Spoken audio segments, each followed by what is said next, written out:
My name is Jake, welcome to the channel. In today's video, we're going to talk about the best Seeking Alpha features for dividend investors. I've been using Seeking Alpha for about 5 years or so, and I absolutely love it. This video is not sponsored by Seeking Alpha. I just get a lot of value out of their tool, and I wanted to share with you today some of my favorite features that I use on a regular basis, whether it be, researching individual dividend stocks, researching ETFs, kind of doing my own analysis for my portfolio, following up on my individual portfolio. There's a lot of different use cases that you could use Seeking Alpha for, and I want to walk you through some of my favorite. As I mentioned, this video is not sponsored by Seeking Alpha, but if you do want to sign up to Seeking Alpha Premium, I do have an affiliate link in the description of this video. I do benefit, it is an affiliate link, and I greatly appreciate it. So whether you invest in individual stocks or ETFs or a combination of both, I think Seeking Alpha is going to be a great resource for you because let's be honest, not all stocks or ETFs are worth investing in, and it could look a little like this. A couple introductions with the chat. This is John O'Rourke. Nice to meet you, John. Mr. Ian Roberts. Nice to meet you. Jerome Smith. Brother. What's up, fam? You know this. Keith Williamson. Nice to meet you. Mary Woodbury. Nice to meet you. Jay Martell. Nice to meet you, sir. Tasha Robinson. Come on, come on, come on. Feel that? Emily George. Feel that? All right. Yeah. Nice to meet you. Daryl Stokes. Come on. What's up, fam? How you doing? All right. Never forget about that, because that's all we got. Nice to meet you. All right. Nice to meet you. All right. Nice to meet you. 1/8 black. Afternoon, my octoroon. Come on, bring it in there. Tuck that. Yeah, I'm in there, dog. I'm in there, dog. I'm in there, dog. You tucking it in there? Oh my gosh, the MPW. Oh my gosh, it kills me. Oh man. What I want to do is I want to talk about 6 different features that I use on a regular basis. This is the desktop version. They do have an app. If you don't have the app on your phone, I use the app as well every single day, but I'm not going to talk about the app really in this video. The first thing that I want to talk about, the first feature is their ETF and Stock Screener. The majority of the stuff that I'm going to talk about in this video is available with the free version. You don't need to have premium. I think in certain cases you will need Seeking Alpha Premium. So the first thing is we're going to take a look at the ETF Screener and the Stock Screener.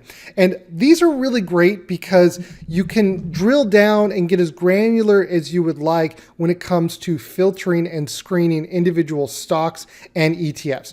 And a couple of things here. The first one that you'll notice, let me push this over here. So the first thing is they have built out stock screeners already that you can use, kind of templates, but you can also create your own screen for specific reasons, whether you want to have a growth screen, a dividend growth, or a high dividend screen, whatever that may be. And there's a lot of things that you can do in terms of the dividend metrics that you want to focus on. You can focus on, the 4-year average dividend yield, which I talk a lot about on my channel, especially if you're dollar cost averaging. This is the metric that I look at a lot. You can look at the payout ratio, right? This is kind of the dividend safety metric that, a lot of investors are looking at, especially if you're investing in individual stocks. You can look at years of dividend growth. You can look at, consecutive years of dividend growth, the 5-year dividend CAGR, a lot of different metrics. And then once you have your filter set up, what you can do is you can go in and you can actually edit the filters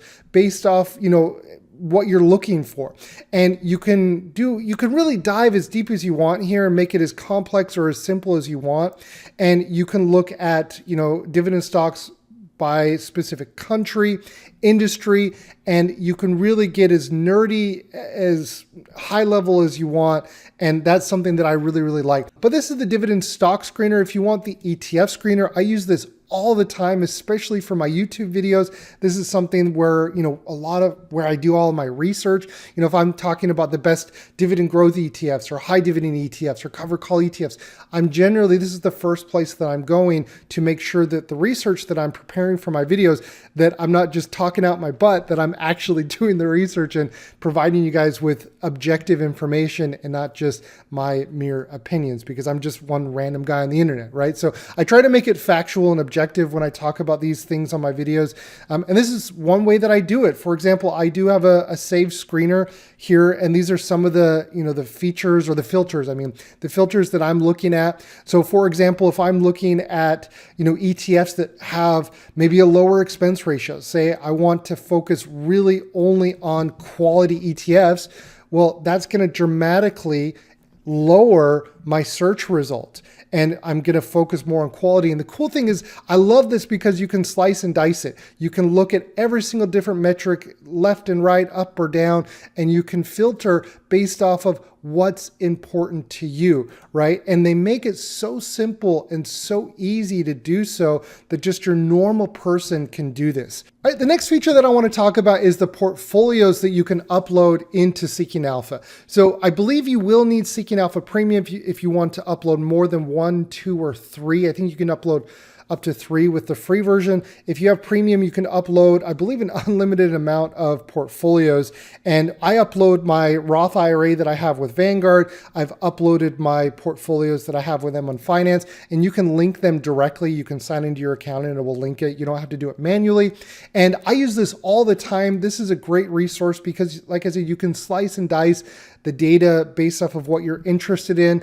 And I really use this on a regular basis. It's a good overview, a good snapshot of your overall portfolio. You can see the healthiness of your portfolio. You, for example, in the dividend safety score, you can see the dividend safety score here in your portfolio. And like, for example, if you wanted to look at the 4-year average dividend yield, or let's say, for example, you came across some money and you were looking to lump sum, you can see, okay, well, which of my investments are yielding the highest forward yield? Where am I going to potentially see the most value? Potentially, right? It's not a guarantee if the yield is higher, but you can kind of focus your energy on where you should be putting your money, and it makes it a little bit easier to do that. So that's one thing that I like to look at. Another thing that I love looking at is the total return.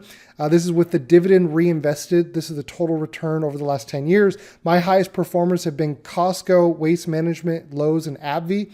So yeah, it's kind of cool to see that. The third feature that I really enjoy here on Seeking Alpha is none other than the dividend metrics. Whether I'm researching an individual stock or, a dividend ETF, this is generally where I will go to look at the dividend metrics of the investment.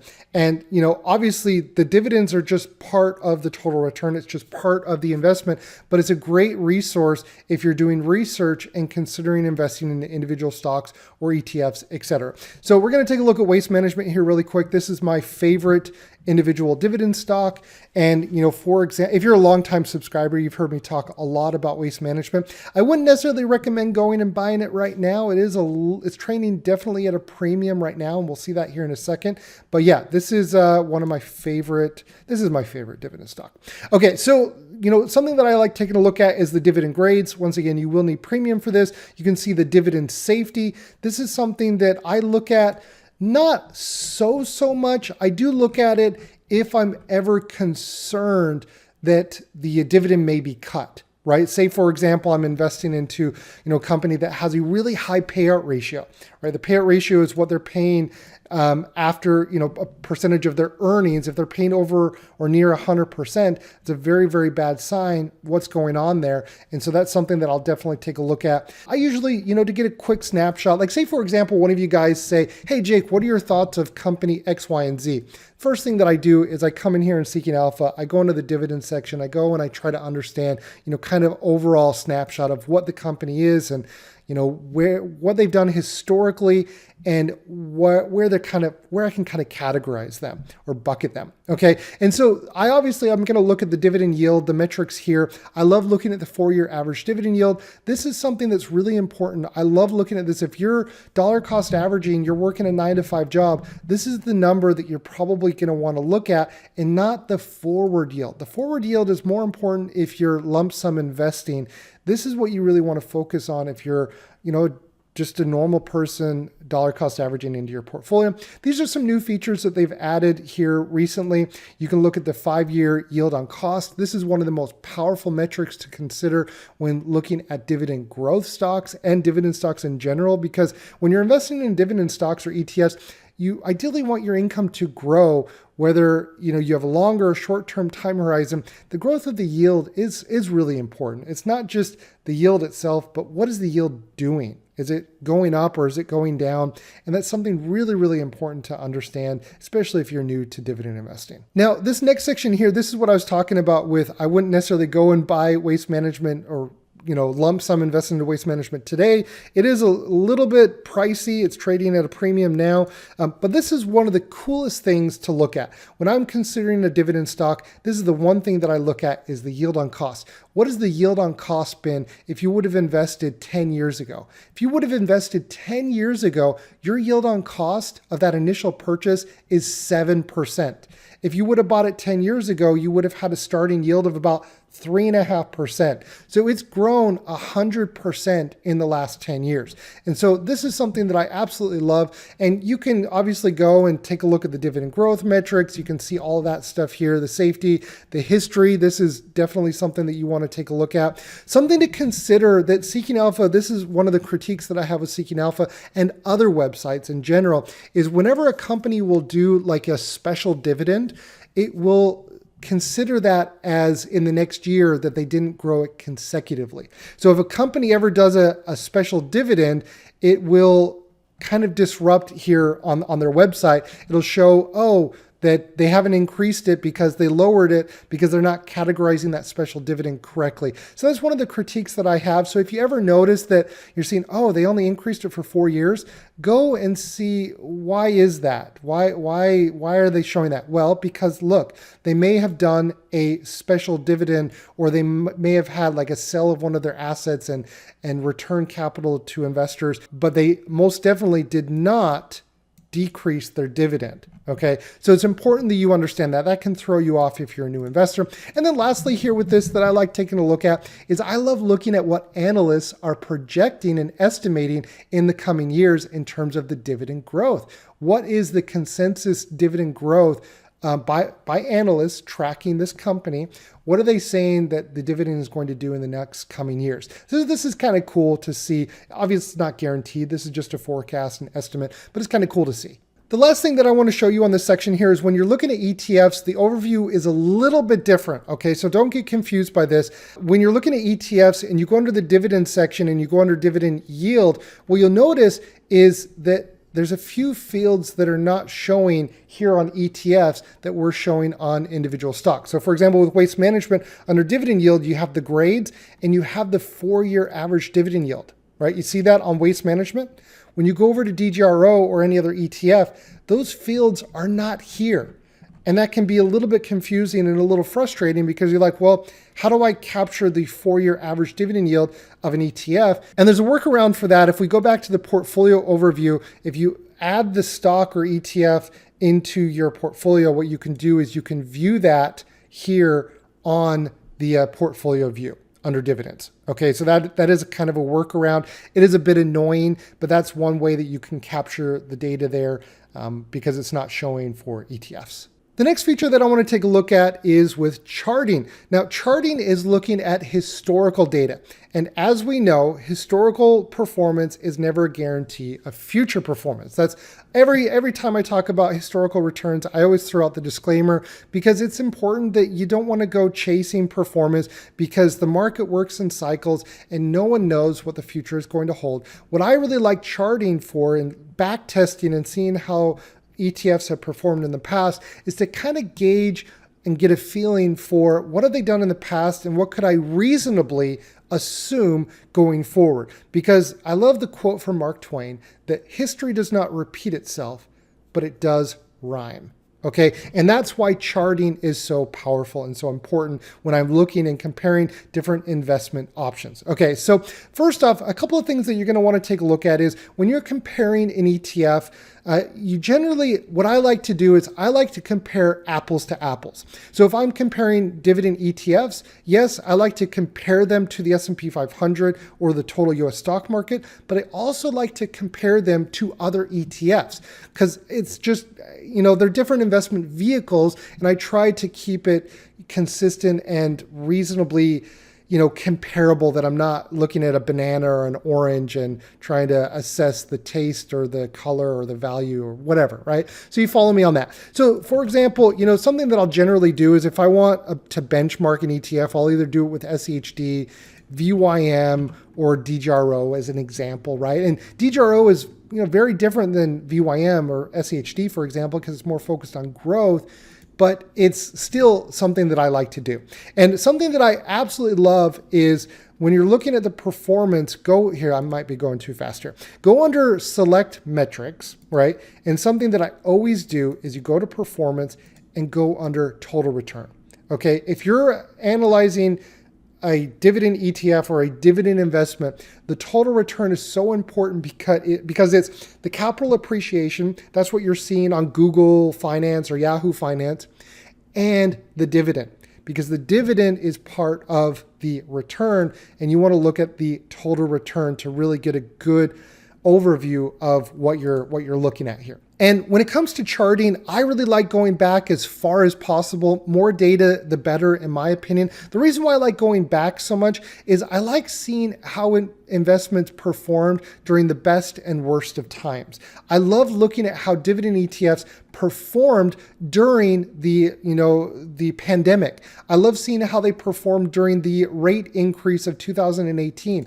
I love seeing how they did during the great financial crisis or the dot-com bust bubble, right? So those are some things to consider, and some ETFs are obviously not going to be around during that time period. A lot of individual stocks were around. So for example, if you're comparing Coca-Cola with Costco with other individual stocks, I really enjoy or really like going and seeing how they did during the great financial crisis, okay? And kind of seeing, okay, how did they do during the worst of times?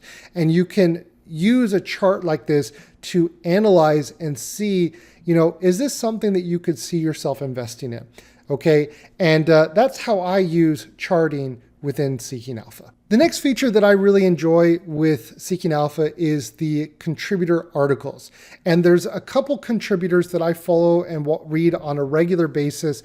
And you do need Seeking Alpha Premium to be able to read multiple articles. I think they cap it at a couple a month or something. That is a little bit annoying.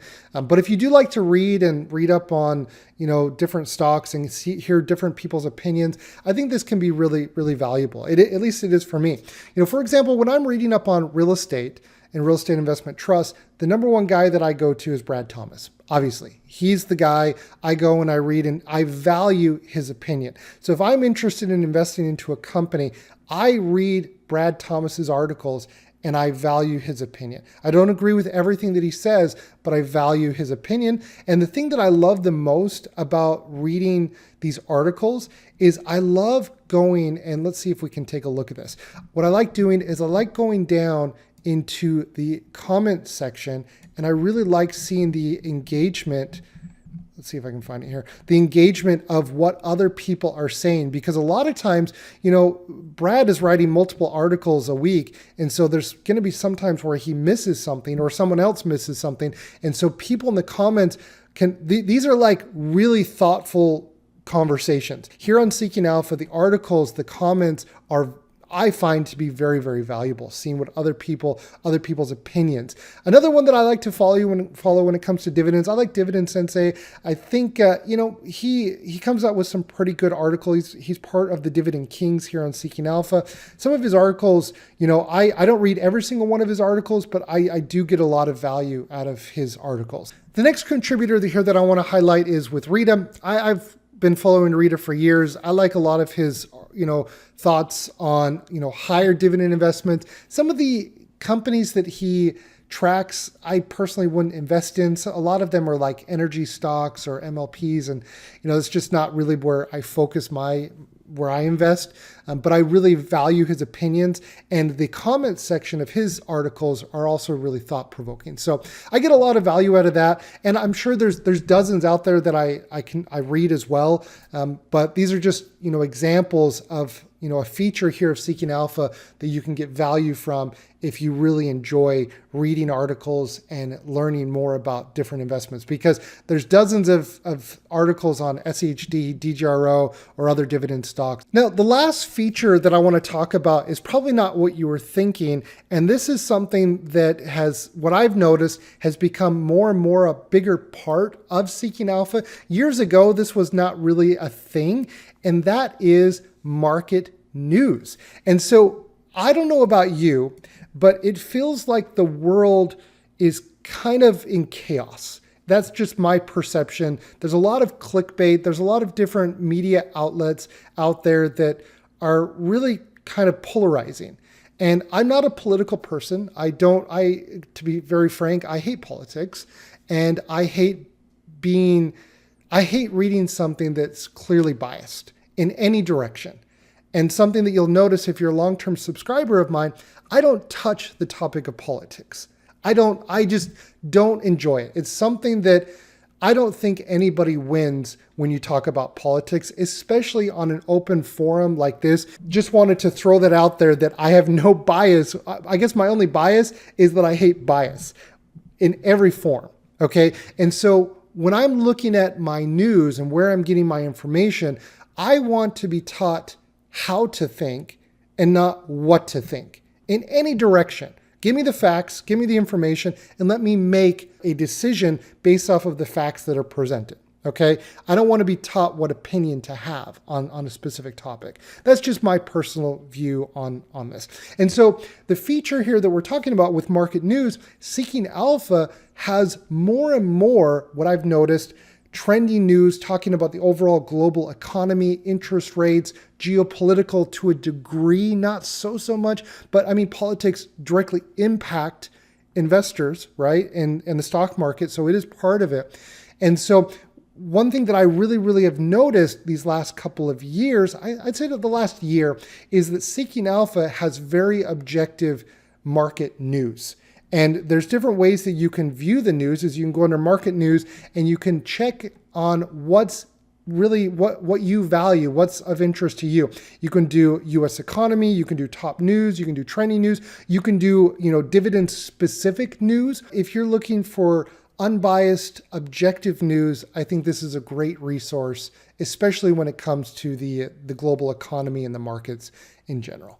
Well, everybody, those are 6 features that I personally use and get value from here on Seeking Alpha. As I mentioned, this video is not sponsored by Seeking Alpha. I just genuinely really enjoy the service and the tool. It's like, for example, when you see a really good movie or you hear a really cool song and you want to share it with someone, you want to share it with your friend, that's kind of how I view this with Seeking Alpha. I get a lot of value out of it. I really enjoy it, and I want to share it with all of you, my friends. I hope that it was valuable for you too. Thanks for watching. Please subscribe. Please subscribe. You know what? I think we're gonna be friends. Can everyone say hi to my friend? That's crazy. I just wanted to say thanks. I'm glad you came along, partner.